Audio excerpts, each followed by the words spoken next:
minutes on this video.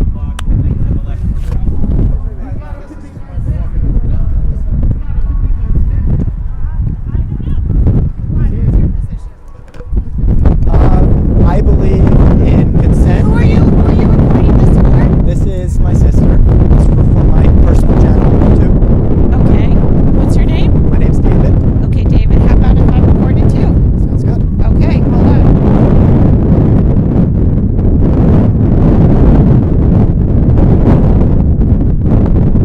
Okay. All right, so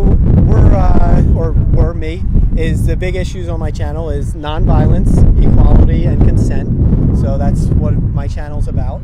And today I'm just interviewing people about their signs here at the March for Lives.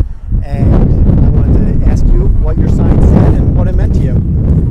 Okay, so my sign says love people, not guns, protect children, not the firearms industry.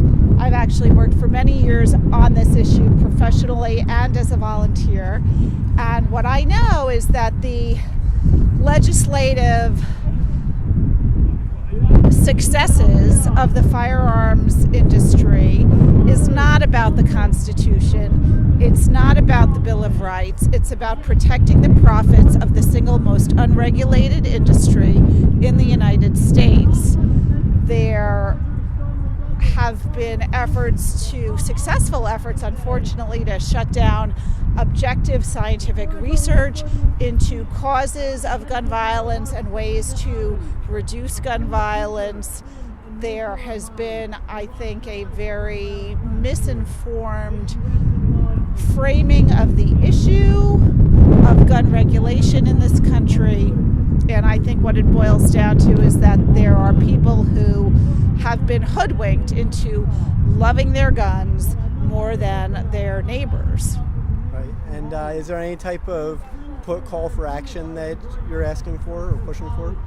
Well, yes, I think that people need to demand that their lawmakers stand up to the gun lobby, stop taking money from the gun lobby. One of my neighbors who was here today was talking about the fact that the NRA, which engages in a tremendous amount of lobbying activity, still enjoys nonprofit status as a nonprofit organization, and that must end. I think we need to have discussions across demographic communities.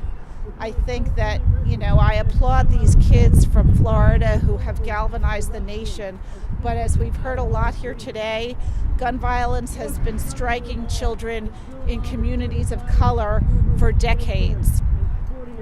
And that's part of the problem, that the gun industry and the pro-gun agenda is fueled by people who subscribe to very racist beliefs.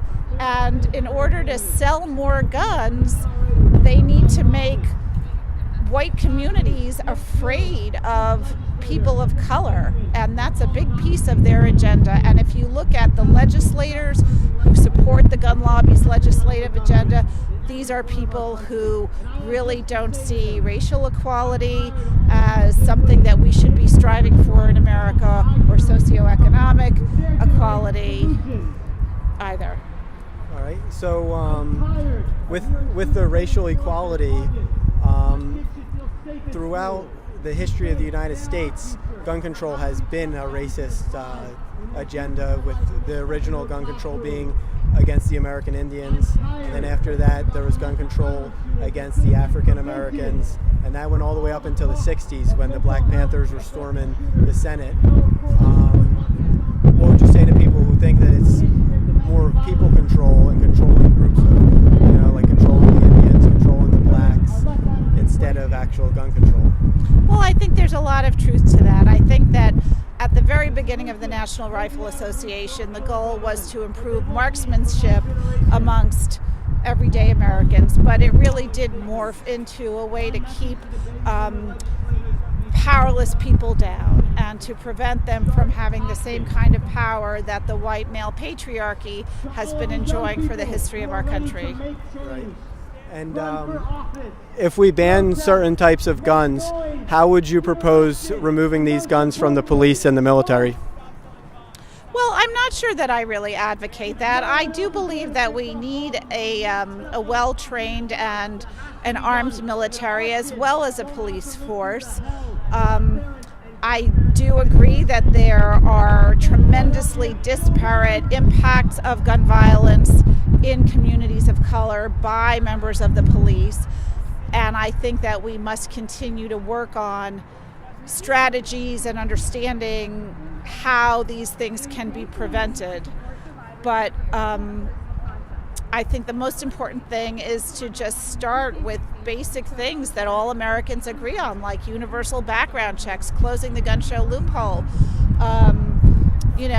assault rifles, which the only purpose of an assault rifle is to kill and maim as many human beings as possible. There's no legitimate hunting use. There's really no effective self-defense use. I think we need to reduce and outlaw large capacity ammunition magazines. But I think also we really need to promote other kinds of policies in this country that wear down barriers between communities that are besieged by gun violence and communities that feel like guns are their only answer to safety and security for the future. All right. So from the year 1900 to the year 2000, there was over 250 million people who were killed at the hands of their own government after gun laws were implemented. What would you say to those people? Well, I don't know that statistic, and I think it's probably fairly nuanced. I do know that people with guns are capable of inflicting great harm on people who don't have guns. I don't think that means we need more guns. I think we need fewer guns in this country. Right. And well, you're not familiar with the numbers. You are familiar with Hitler and Stalin and Mao. Yes, of course. All right.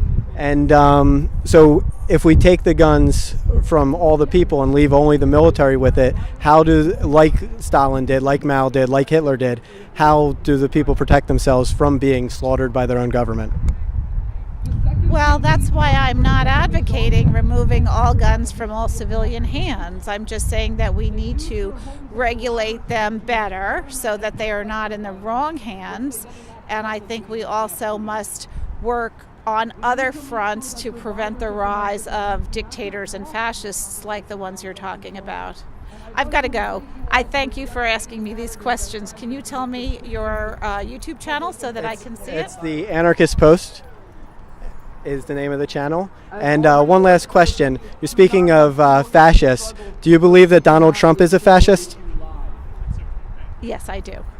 So you were calling for having a fascist president take the guns? No, that's not at all what I was calling for. I hope that if you air this, that it won't be edited, because I think that, I am not a fascist, but I am also definitely not an anarchist. And while there are many, many problems with our country and with our society, my effort has always been to work within the structure to bring about positive change, and that's what I support. Okay, so with not being an anarchist, aren't you, by promoting government, promoting gun violence? No, not at all. Thanks. But all laws are... Okay, have a good one.